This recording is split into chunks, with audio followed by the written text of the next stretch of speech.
host Vietnam is already at the same time with the Startup Festival here. So we're very happy to be here and in the first time I'm in years and very surprised because of the startup ecosystem.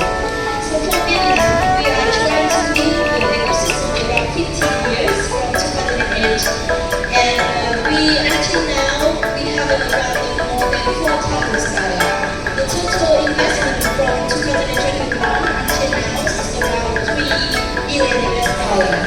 And we have around more than 1,400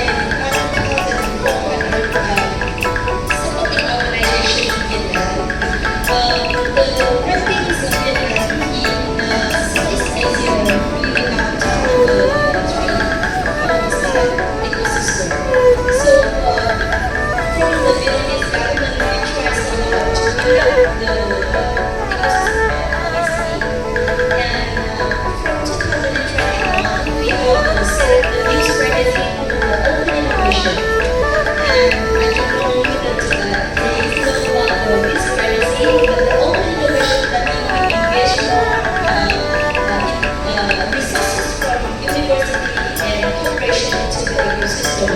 And we try to raise many challenges from the society, from the industry, and deal with the startup. That is some like a number of the Vietnamese startup ecosystem, and we can share I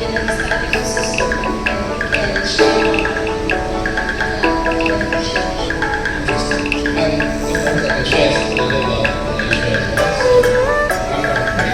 a little about Malaysia as well. So I'm from Korea, an agency we're 21 years old, right? We established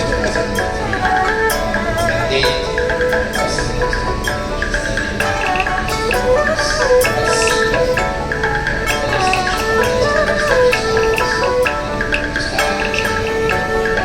over the last 21 years, we invested around, I'd say, $80 to $90 million. Investing up to 1,000 open startups in the last 21 years. And of course, moving forward, that's something that we can talk about. So in a nutshell, that's what we do, and that's how we work with the startup ecosystem. And just to add, right, recently this year, Korea has been nominated as the focal point agency for startups. Anything that has to do with startup, you come to Korea, and then we will help facilitate, help guide, and hence we launched My Startup portal, a single window where founders, where entrepreneurs or tech talents can come and get information, and so that we can coordinate some of these conversations.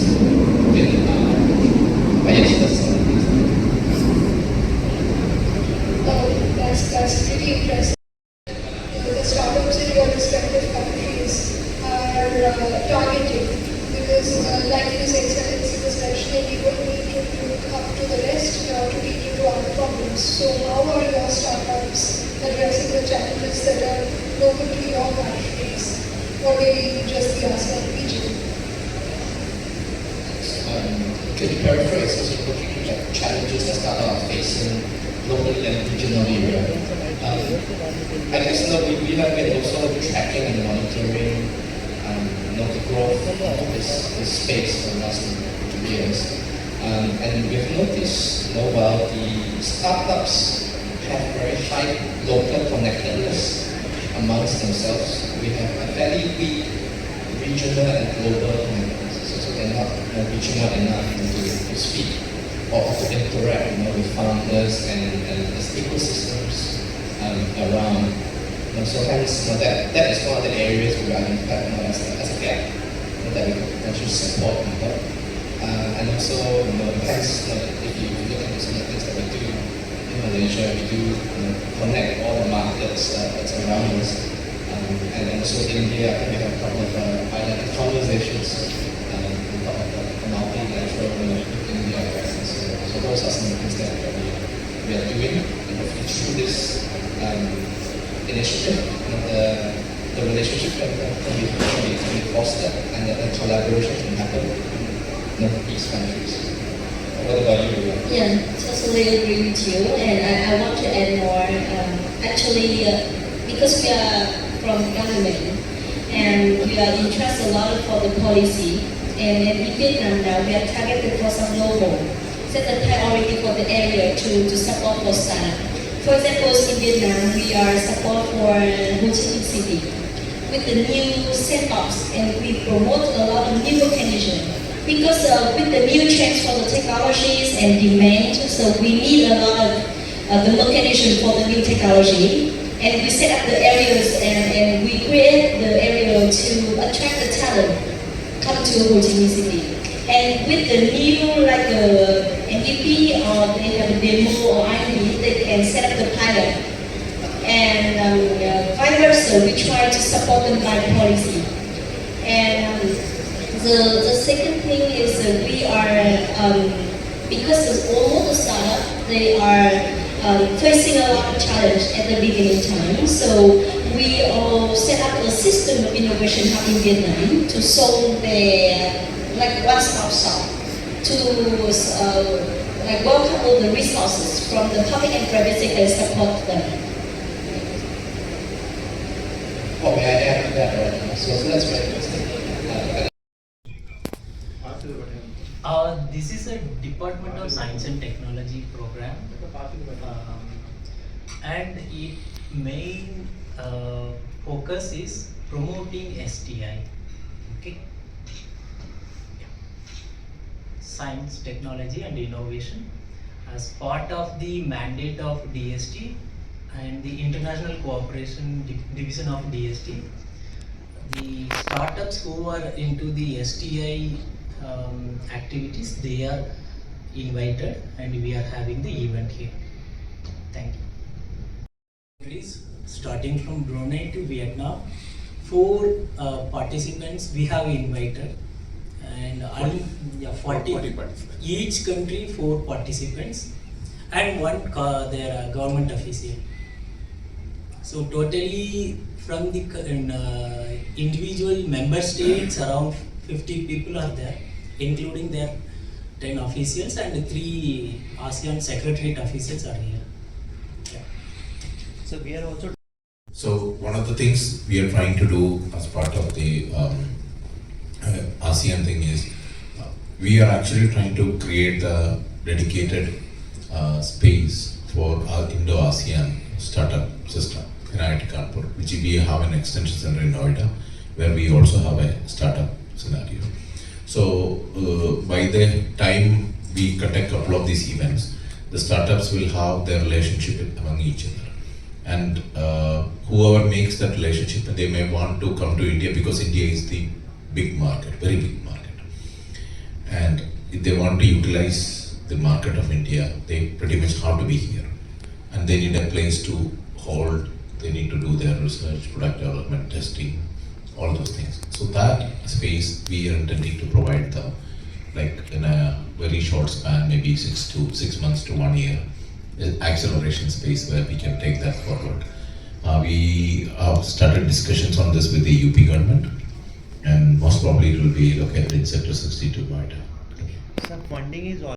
There is enough money for the startups in the early stage, 20 to 50 lakh rupees. There are many government schemes to support them. And once you mature to a larger level, there is enough money in the private equity market to fund them beyond 10 crores, 15 crores or so. The growth phase, when you are actually moving from an early stage to a mature startup, that is where you actually, this gap is there. So I would usually say about from 1 crore to 10 crore is the funding requirements that is required.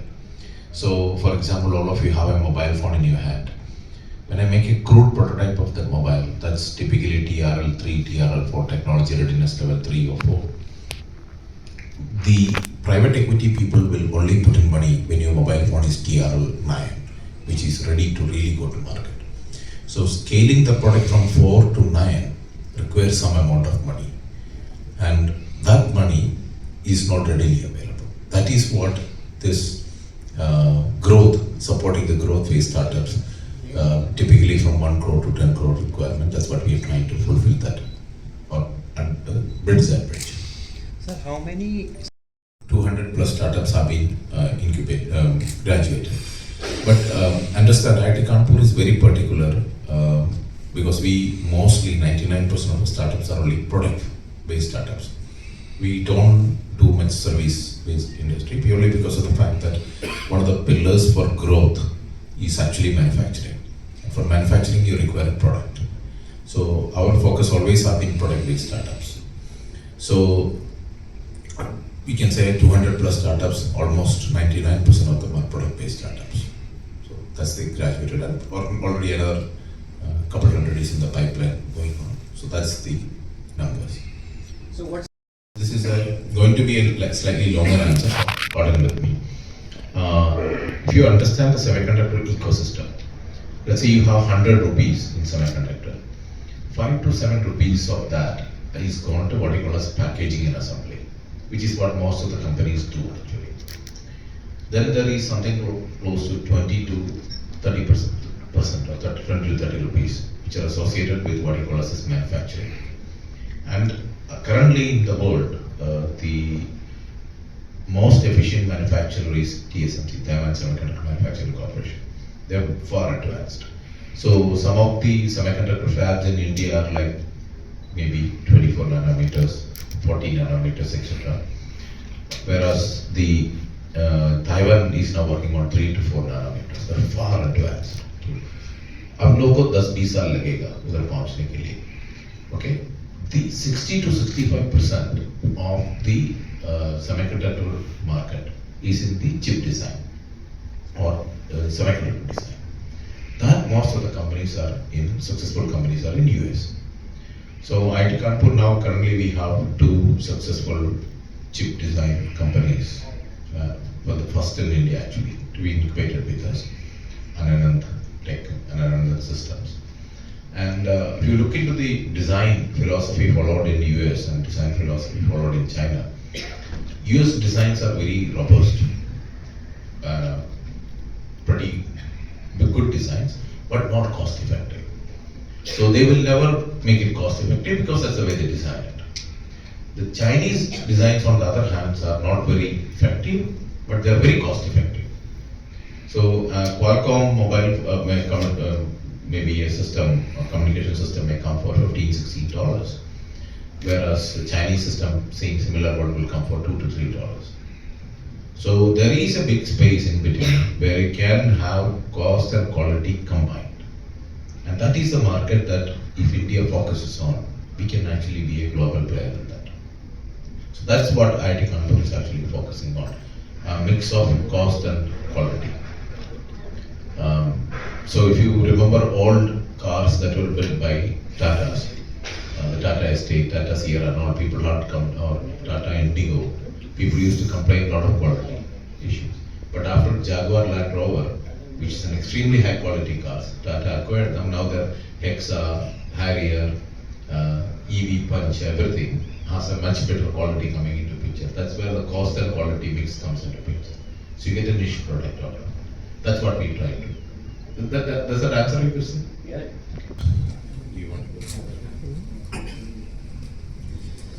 As Professor Deepu said, the product development reaches TRL level 9, but most of the startups, whichever part of the world, they will have some idea, and they know, even they get the fund to just do some demonstration at their laboratory level, but they don't have a platform where they can take and show what they have. Apparently, finally, the world need to know what each startups are going to offer. So this is one platform where all the startups with innovative ideas come here and discuss, meet each other, and benefit mutually. That's the idea. And through this, like last year, there was a similar kind of program called Startup Scale Hub. And through that, Indian startup got very big market in ASEAN countries. Almost 12 startups got business in ASEAN countries, which we took in our delegation. So that is a kind of outcome we are focusing and they are getting.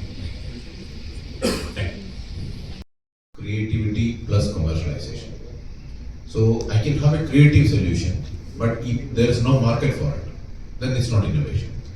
Or I can have a big market, but not a creative solution, then also it's not an innovation.